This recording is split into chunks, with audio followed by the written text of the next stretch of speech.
반갑습니다. 대기업에서 재무와 가치를 집중적으로 분석하는 멘토 윤수명입니다. 이번에 할 종목은 한원 시스템이고요. 한원 시스템 같은 경우에는 이제 한국 타이어와 M&A 결합 문제 때문에 주가 하락이 하는 부분이 있어요. 왜냐면 그 한원 시스템이 예전에 유상증자를 한다고 시장이 이제 주식 수 물량을 많이 풀었습니다. 그거 다 산 건 당연히 한국 타이어이긴 한데 그때 워낙 가격이 싼 가격에 유상증자를 했기 때문에 주가가 희석이 되어서 주가 하락을 불러온 이유도 있습니다. 하지만 또 다른 사유도 있어요. 오늘 그 다른 사유에 대해서 이야기를 할 거고요. 바로 수급적인 측면에서 본다고 하면 한우 시스템의 주가의 하락을 알 수 있습니다. 이 수급적인 측면에서의 주체, 그 주체가 왜 팔았는지를 지표로 설명이 가능하거든요. 그래서 재무 지표로 보는 주가 하락 이유를 말씀을 드리는 거고요. 그리고 들어가기 전에 제가 미리 말씀을 드릴게요. 지금 한원 시스템의 주가는 저평가 구간이 확실히 맞습니다. 이 부분을 P별 밴드, PSR 밴드, 각종 이제 재무 지표로 말씀을 드리면서 설명을 드릴게요. 우선 차트를 보면 차트 같은 경우에는 지속적으로 하락을 했습니다. 2022년 8월부터 계속 쭉 하락했어요. 큰 틀로 보면요. 정확하게 말을 하면 2023년 10월부터 지속적으로 하락을 했죠. 정말 실적도 좋고 그리고 성장성도 굉장히 좋은 회사가 이렇게 주가가 하락을 한다는 것이 저는 솔직히 이해가 안 됩니다. 정말로요.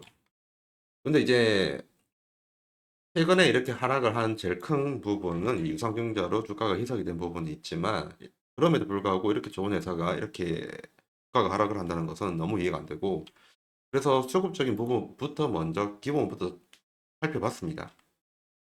수급을 보면 개인은 많이 사죠. 하지만 외국인이 정말 많이 팔았습니다.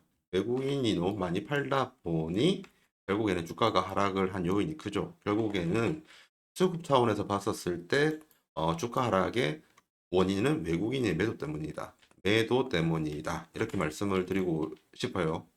그러면 외국인들이 왜 이렇게 많이 팔았을까요? 지금 2024년 5월부터 이렇게 판 게 아니에요. 거의 1월, 2월까지 가도 외국인들이 많이 팔았거든요. 올해 들어와서 외국인들이 많이 판 이유를 지금부터 말씀을 드릴게요. 우선은 이거는 제가 좀 이따 하고요. 외국인들이 많이 판 이유가 있습니다. 그건 바로 영업 현금 흐름이랑 잉여 현금 흐름이 굉장히 감소를 했기 때문에 외국인들이 판 거예요. 여기도 보면 많이 감소를 했죠. 영업 현금 흐름이 감소를 하면 주가도 떨어져요. 그리고 잉여 현금 흐름이 감소를 하면 주가가 떨어지죠. 여기서 말을 하는 영업 현금 흐름이랑 잉여 현금 흐름이 뭔지 말씀드릴게요. 영업 현금 흐름이라는 것은 기업이 영업 활동을 하게 됩니다. 그렇게 영업 활동을 하면 영업 활동에 관련된 현금이 기업으로 들어와요. 우리가 이제 영업이익을 재무제표에서 보는 영업이익은 현금 흐름에 기반한 내용이 아니에요.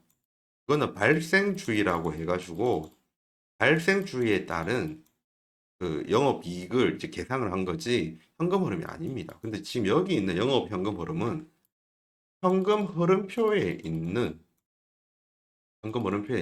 영업 활동 현금 흐름을 이야기합니다. 그리고 여기 있는 잉여 현금 흐름 같은 경우에는 방금 말씀드렸던 FCF인데 이 FCF 같은 경우에는 쉽게 설명드리면 남는 돈이에요. 남은 돈.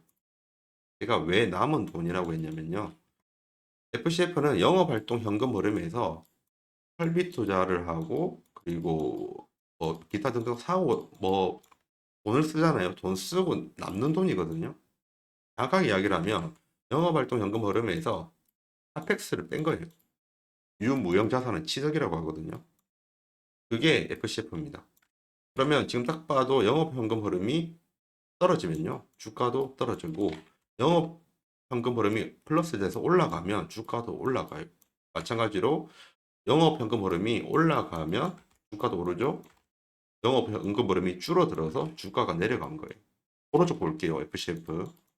FCF도 마찬가지입니다. 솔직히 말하면 FCF가 제일 그 주가의 흐름과 똑같죠. 지금 상황에서는 FCF가 오를 때 주가도 같이 오릅니다. 그리고 FCF가 줄어들 때 주가도 같이 흘러내려요. 그리고 FCF가 반등할 때 주가도 반등하죠. 그리고 FCF가 줄어드니까 주가도 완전히 떨어져요. 느낌이 오죠. 결국에는 이 FCF 감소 폭이 그동안 워낙 컸기 때문에 주가가 많이 떨어진 거예요. 다르게 말하면 FCF가 감소를 해서 외국인들이 매도를 엄청나게 한 겁니다. 이게 본질이에요. 이 외적으로도 이제 유상증자 많이 한 부분도 분명히 있어요. 주가 하락이 다유 중에서. 하지만 지금 수급을 봤었을 때는 외국인의 매도가 너무 심했지 않습니까? 이러한 외국인의 매도로 불러오게 만든 거는 FCF의 감소인 거고요. 그러면 이 FCF가 왜 외국인들이 좋아하냐면 여러 가지가 있는데 첫 번째가 이 FCF가 많잖아요. 그러면 향후 투자를 투자를 정말 할 수 있는 여력이 올라간다는 부분, 여유가 생긴다는 부분이 외국인들이 좋아하는 이유이고요. 두 번째, FCF가 많아지잖아요. 그러면 이 회사 배당 많이 주겠네 하는 기대감을 가집니다. 이러한 사유 때문에 FCF가 높으면 주가가 올라가는 이유가 바로 이제 외국인들이 FCF를 사랑하기 때문이에요. 반대로 환원 시스템이 주가가 이렇게 흘러내린 거는 말 그대로 FCF의 금액이 절대적으로 감소를 했기 때문이고요. 이러한 부분이 주가의 하락의 사유 중에서 큰 부분을 차지한다라는 부분을 말씀을 드리고 싶습니다. 그러면 이제 제가 그럼 두 번째로 지금 저평가라고 볼 수 있는 이유라고 인트로 때 말씀을 드렸잖아요. 저평가로 볼 수 있는 이유는 바로 여러 가지 밴드를 봐서입니다. PBR 밴드가 있고요. 그리고 PSR 밴드가 있는데 지금 올해 같은 경우에는 PBR 밴드만 적용 가능한 업체가 있고 PSR 밴드만 적용 가능한 업체가 있어요. 그런데 지금 한온 시스템은 둘 다 적용이 가능합니다. 왜냐하면 표본이 잘 잡혔거든요. 그리고 주파수가 잘 잡혔어요. 상단에 있는 그 밴드랑 하단에 있는 이 밴드, 이 안에서 주가가 움직이잖아요. 진짜 안 잡히면 어떻게 움직이냐면요. 주가가 안에 있는 검정색인데 주파수가 안 맞고 표본이 안 맞는다고 하면 주가가 이런 식으로 움직입니다. 이 안에 갇혀 있어요.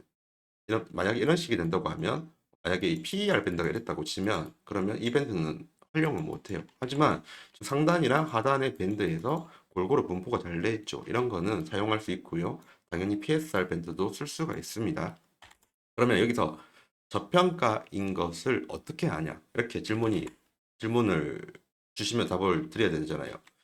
저평가인 이유는 이 상단에 있는 이 선과 이 하단에 있는 선, 이 선에 닿이거나 혹은 근처에 있다고 하면 고평가, 저평가라고 하거든요. 지금 한온 시스템 같은 경우에는 하단을 돌파당했습니다. 그리고 PSR 밴드도 하단 돌파당했고요. 이뿐만 아니라 또 있어요. PDR 밴드라고 해가지고 배당 관련된 부분이에요. 배당 관련된 부분도 하단이 돌파당했습니다. 지금 전반적으로 봤었을 때 지금 저평가 구간에 들어온 게 맞아요. 왜 저평가인지 다른 업체랑 비교를 하면서 말씀을 드릴게요. 지금 가지고 온 그 PER 밴드나 PBR 밴드는 SL입니다. SL의 PER 밴드고 PSR 밴드입니다. 지금 현재 보면 PBR 밴드 위주로 말씀드릴게요. 상단을 이 부분이 고평가를 했잖아요. 그리고 이 부분이 저평가라고 했어요. 지금 상단에 닿이자 말자 주가가 조정을 받고 내려가요. 그죠? 마찬가지로 하단에 있었을 때는 저평가니까 또 올라가는 부분이 있죠. 여기에서 좀 눈치가 빠르신 분들은 눈치채셨을 겁니다. 상단에 닿이자 말자 중간으로 돌아가려고 하는 습성이 있죠. 마찬가지로 상단에 닿이자 말자 중앙으로 돌아가려고 하는 습성이 있어요. 반대로 밑에 벗어났었을 때도 중앙으로 돌아가려고 하는 습성이 있습니다. 요약을 하면 고평가 구간에 있다 보면 주가 조정을 받아서 중앙값으로 들어가고요. 마찬가지로 저평가 구간에 있으면 또 그 혜택을 받아가지고 중앙으로 들어갑니다. 이게 바로 주가 하락이고 이게 주가 상승이겠죠. 그렇게 본다고 했었을 때 지금 PDR 밴드에서 지금 하단 돌파당했고, 마찬가지로 PBR 밴드, PSR 밴드에서 모두 하단을 돌파당했습니다. 그래서 이런 저평가 구간 완전히 주가가 저평가로 떨어졌었을 때, 밴드 하단을 돌파당했었을 때 주가의 반등이 나올 확률이 지금까지 높았었어요. 저는 지금 재무지표를 기반으로 해서 말씀을 드린 거고요. 그러면 이렇게 하단이 돌파당했었을 때 다시 중앙값으로 복귀를 하려고 한다면 당연히 미래성이 있어야겠죠. 그 미래성 한번 보도록 하겠습니다. 2024년도, 2025년도의 컨센서스를 볼 거예요. 2024년도랑 2025년도. 2023년도랑 비교를 하면 매출액도 오르고요. 2025년도 되면 더 오르죠. 그리고 영업이익도 상승, 당기순이익도 상승을 할 예정입니다. 지금 성장 동력이 전문가들은 있다고 보고 있는 상태거든요. 그러면 지금 하단에 있는 이 부분에서 계속 머무를지 아니면 아까 봤던 SL의 밴드, 차트 밴드처럼 이 돌아오려고 하는 성질 때문에 올라갈지 이런 부분을 유심히 보면서 투자를 하는 게 좋지 않을까 생각을 하고 있고요. 그리고 여기에서도 추가로 나왔네요. PDR 밴드로 봤었을 때 이미 상단 밴드 돌파했죠. 여기로 올라갔죠. 그러니까 밴드 안으로 돌아가려고 하잖아요. 마찬가지로 PBR 밴드랑 그리고 PSR 밴드를 보면 PBR 밴드 상단 터치했죠. 그러니까 돌아가려고 하는 겁니다. 그리고 PSR 밴드도 마찬가지로 상단에 닿았었을 때 돌아가려고 하죠. 과거에도 상단 닿았었을 때 돌아가려고 했었습니다. 아래쪽에서도 마찬가지예요. 다시 돌아가려고 하는 그러한 움직임들이 있습니다. 다만 시간이 언제인지를 아무도 모른다는 게 문제인 거죠.